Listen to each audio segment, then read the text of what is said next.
পূব মাজুলী অঞ্চলত প্ৰতিষ্ঠা হ'ব শিৰোমণি ভকত সেৱা আশ্ৰম।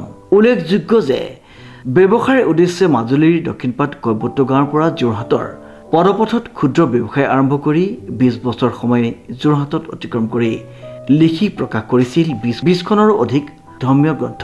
শেহতীয়াকৈ মাজুলীৰ দক্ষিণপাট কৈবৰ্ত গাঁৱৰ নিবাসী এগৰাকী বিশিষ্ট লেখক বিশিষ্ট ভাগৱত ব্যাখ্যাকাৰ লক্ষীৰাম দুৱাৰা দাসৰ ঐকান্তিক প্ৰচেষ্টাত মাজুলীৰ দক্ষিণপাট কৈবৰ্ত গাঁৱৰ ব্ৰহ্মপুত্ৰৰ নাতিদূৰত এক নিৰিবিলি পৰিৱেশত প্ৰতিষ্ঠা হ'বলৈ গৈ আছে শিৰোমণি ভকত সেৱা আশ্ৰম নামেৰে এখনি আশ্ৰম। সকলোলৈকে নমস্কাৰ জনাইছোঁ। শ্ৰদ্ধাৰ অসমবাসী ৰাইজ, ভক্তপ্ৰাণ বৈষ্ণৱবৃন্দ, আই মাতৃসকল, যুৱ প্ৰজন্ম, তৰুণ তৰুণীসকল, আমি সকলোলৈকে ভক্তিপূৰ্ণ সেৱা নিবেদন কৰিছোঁ।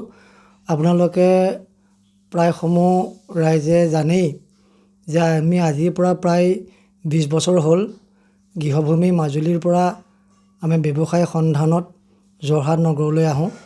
যোৰহাট নগৰতে আমি স্থায়ীভাৱে থাকি আমি পদপথত ক্ষুদ্ৰ শাক পাচলি ব্যৱসায়ী হিচাপে জীৱন নিৰ্বাহ কৰি সমান্তৰালকৈ আমি আধ্যাত্মিক জ্ঞান অৰ্জনৰ ক্ষেত্ৰত কিঞ্চিত জ্ঞান লাভ কৰি এতিয়ালৈকে প্ৰায় 20খন সৰু বৰ কলেবৰৰ আমাৰ সীমিত জ্ঞানেৰে ভাল আৰু বেয়া দুয়োটা দিশ সংমিশ্ৰণ কৰি 100% শুদ্ধ বুলিও নকওঁ, 100% ভুল বুলিও নকওঁ, ভুল শুদ্ধৰ মাজেদি আমি 20খন গ্ৰন্থ ৰাইজৰ মাজলৈ আগবঢ়াই দিছোঁ প্ৰকাশ কৰি।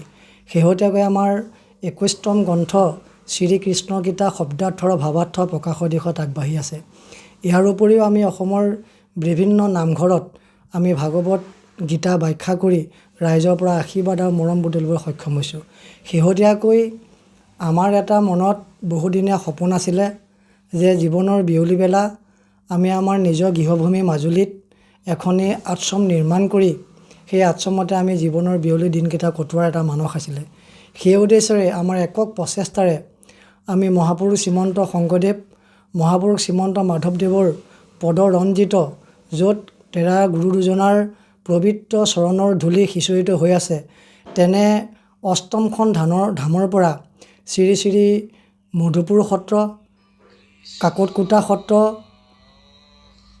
ভেলা সত্ৰ, বৰপেটা জিলাৰ সোণপুৰা সত্ৰ, বৰপেটা সত্ৰ, গণকুছি সত্ৰ, পাটবাউসী সত্ৰ আৰু বটদ্ৰৱা সত্ৰৰ পৰা ভূমি আমি খুব ভক্তিভাৱেৰে আনি আৰু লগতে মহাপুৰুষ শংকৰদেৱ মাধৱদেৱৰ দুজনা গুৰুৱে স্নান কৰা তোৰোচা নদী আৰু গুৰুজনাৰ পালনামৰ দ্বাৰা খৰাং বতৰত বহুদিন বটদ্ৰৱাত জল নথকাত গুৰুজনাই পালনাম ডাকি যি আকাশী গংগা বৈ আনিছিলে, সেই আকাশী গংগাৰ জল আৰু তোৰোচা নদীৰ জল লগতে ব্ৰহ্মপুত্ৰৰ পৰা আমি জল সংগ্ৰহ কৰি 3খন পবিত্ৰ নদীৰ পৰা জল আৰু 8খন পবিত্ৰ ধামৰ পৰা ভূমি আমি সন্মিলিতভাৱে গুৰুআসন প্ৰতিষ্ঠাৰ কাৰণে অহা আঘোণ মাহৰ 24, 25, 26 তাৰিখে গুৰুআসন প্ৰতিষ্ঠা, দুৱাৰ উন্মোচন, ভাগৱত ব্যাখ্যা, ধৰ্মালোচনী সভা আৰু শেষৰ দিনা আমি এখনি মহাপুৰুষীয়া নাট মনস্থ কৰিবলৈ সিদ্ধান্ত কৰা হৈছে।